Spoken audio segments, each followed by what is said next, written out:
All right, strap in, everyone. We're going for a deep dive today. Yeah, today it's SpaceX's Starship program. We're launching this deep dive straight from the Starship Wikipedia page, freshly updated as of November 25th, 2024. So, pretty up to date. What are we doing today? We'll take you from the basics all the way to the mind-blowing potential of this thing. Ready? You know, what's remarkable about Starship is that it's a total game changer. It's not just like a small step forward. It's a whole new way of thinking about space. Let's start with the size. This thing is massive. The Wikipedia article says it's taller than the Statue of Liberty, and it can carry 100 to 150 tons to orbit. 100 tons, that's like, what, 100 elephants? It's about more than just size, though. It's about what that power lets us do. Cheaper space travel, more frequent missions, you name it. Reusability is a huge part of this whole thing, too. Both stages, the booster A&D, the spacecraft, come back to Earth, not just landing either. They catch the booster midair with the launch tower. Yeah. Imagine that. This giant booster comes back from space, and the tower just snags it right out of the air. They actually had the first successful catch in October 2024. That catch system sounds insanely complicated. How does that even work? It's pretty incredible engineering. Yeah. The tower has these huge arms, right, with grid fins to guide the booster in. And as it's coming down, the booster uses its own thrusters to line up perfectly, like a giant robot handshake, high above Earth. Okay, let's talk engines. Starship uses Raptor engines, and they use this full-flow staged combustion cycle. What is that? Well, it's a very efficient engine design. It pre-burns the fuel and oxidizer in stages, basically squeezing every bit of energy out of them.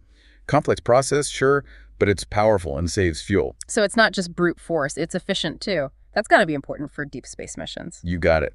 And the fuel itself, methane, is important too. Better performance than the old fuels. And, you can potentially make methane on Mars. Which is a big deal if we're talking Mars colonization. Exactly. Imagine this. Instead of bringing all your fuel for the trip back from Mars, you just make more fuel there, using stuff you find on Mars. Game changer. Didn't SpaceX do an orbital refueling test recently? That seems like another piece of the puzzle. Yep, they transferred fuel between two starships in orbit. A key step if we want to go beyond Earth orbit. I bet the logistics of that are mind-blowing. Oh, definitely. Multiple tanker starships, launched super fast to keep the fuel from boiling off. Basically, a refueling station in space. Wow. So we have this crazy, powerful, reusable spaceship that can refuel in orbit. What kind of missions are we talking about? Well, tons of possibilities. Launching satellites, taking cargo and people to the space station. And then there's the big one, Mars. But even before Mars, Starship's going to the moon, right? Right. The Starship HLS, that's the human landing system.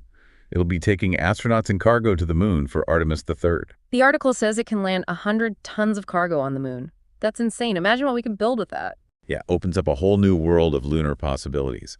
Habitats, experiments, maybe even using lunar resources. This all sounds incredible, but I'm guessing it hasn't all been smooth sailing, has it? Oh, absolutely not. Starship's development has been a wild ride.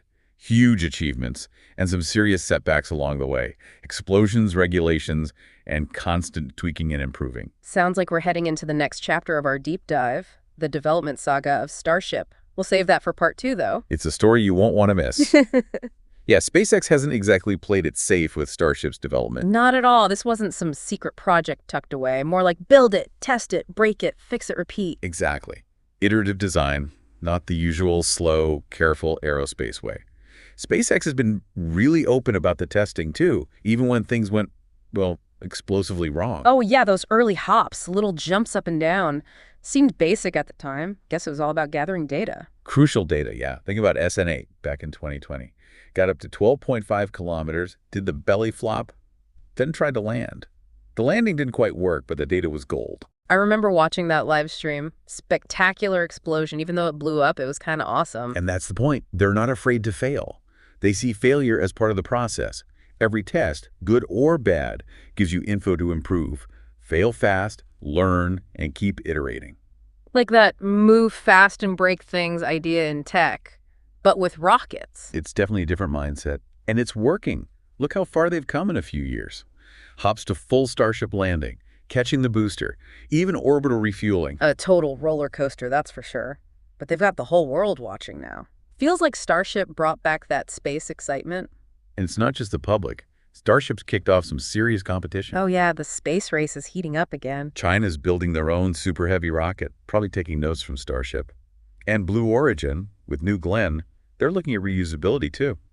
Like Starship's the target everyone's aiming for. It's definitely shaking things up, pushing the boundaries, making everyone think bigger and bolder. There's a whole geopolitical angle too, right? The article mentions Starship could give the U.S. a big advantage in space. It's a big factor, for sure. Space access is strategic, always has been. Starship could change the balance of power. Be interesting to see how other countries react and what it means for international cooperation. It's a bit of a mixed bag, I guess. Competition can drive progress, but also create tension. It's a complicated issue, no easy answers, but definitely something to watch as Starship evolves. Speaking of evolving, let's talk specific missions. Mars, the moon, but what else? What about that point-to-point Earth travel idea? Oh yeah, that's interesting. Imagine flying from New York to Tokyo in under an hour. Suborbital Starship flight. Sounds crazy, but it's possible. Would it be comfortable, though? Those launches are intense. Yeah, good point. Passenger experience would be key. Fast, but also safe and comfy. Otherwise, no one's flying. Back to space, then. What about beyond Mars? Can Starship get us further out in the solar system? With orbital refueling, yeah, potentially. Asteroid belt, maybe even the outer planets. Gathering data, looking for resources. The possibilities are really endless. But let's step back from all the excitement for a second. The article focuses on the tech, but there are bigger implications too. Starship kind of makes us think about the big picture, you know? Yeah, it's like this technology unlocks all these questions. We could actually expand beyond Earth in a big way. But then we have to think about ethics, philosophy, all that. Like what kind of stuff? Well, if we're settling on Mars or another planet, who gets to go? How do we decide who gets to be a pioneer?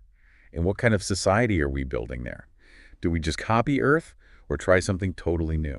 It's almost like we're starting a new chapter for humans, but we don't know what the story's going to be. And there's the environmental impact, too. We have all these problems on Earth, climate change and all that. How do we avoid repeating those mistakes on other planets? It's a huge responsibility. We can't just leave it to the scientists and engineers. This is something we all need to talk about as a society. For sure. It's bigger than just space travel. It's how we relate to the universe, to future generations. What kind of legacy do we want to leave? It's exciting, but also a little scary, you know?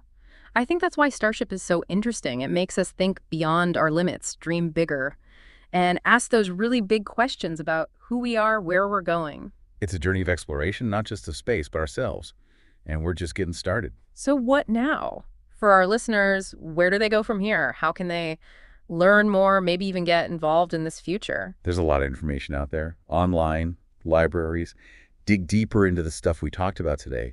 Artemis program, Starship technology, the ethics of space exploration. Don't just read about it, though. Talk about it. Share your thoughts. Find people who are passionate about this stuff. We all shape the future of space exploration together. It's a really amazing time to be alive. We're seeing a new era of space travel starting. An era that could change how we see ourselves and our place in the universe. Well, that wraps up our deep dive into SpaceX's Starship program. Hope you all learned something, got inspired, maybe even a little challenged. The journey of exploration never really ends. So keep looking up, keep asking questions, keep wondering about what's out there. Thanks for joining us, and we'll see you on the next deep dive.